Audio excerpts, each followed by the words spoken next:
اللہ تعالیٰ نے ہر انسان کو ایک ہنر دے کر بھیجا ہے. اس ہنر کو تلاش کرنے کا کیا طریقہ ہے؟ ایک شعر سن لو. یہ حضرت بیدم وارثی رحمۃ اللہ کا شعر ہے.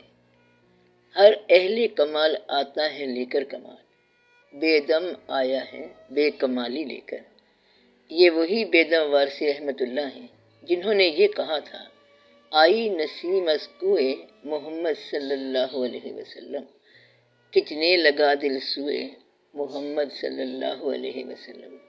تو کہتے ہیں کہ یہ ہمارا کمال ہے کہ بے ہنر ہی ہمارا کمال ہے.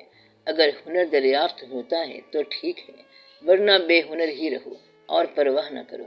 بس نیت صاف ہونی چاہیے. ہنر بدلتے رہتے ہیں. جوانی کے ہنر اور ہیں اور بڑھاپے کے ہنر اور ہیں.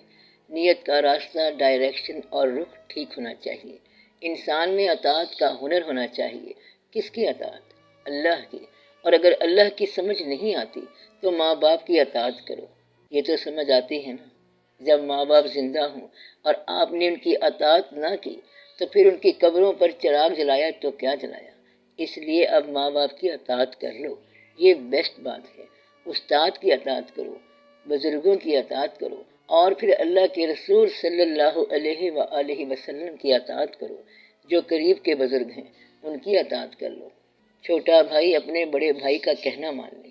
اگر اپنے پیر فقیر کا کہنا مانتے ہو تو وہ مانتے چلے جاؤ. بس اطاعت کی عادت پڑ جائے. یہ ہنر ہوتا ہے. کیا ہنر ہوتا ہے؟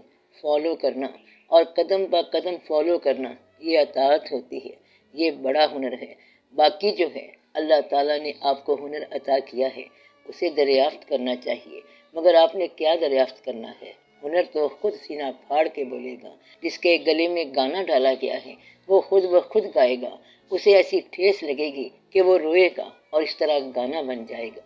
تو گانا جو ہمیشہ گانے والوں نے گایا، ایسا کبھی نہیں ہوا کہ گلے میں آ کے چلا گیا ہو.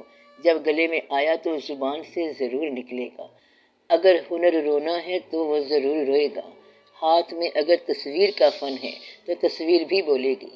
فن ظاہر ہو کے رہتا ہے، یہ کہیں نہیں جاتا، انڈسکورڈ نہیں جاتا. آپ مت کوشش کریں، ایک عمر کے بعد یہ خود بخود ہی ظاہر ہو جائے گا.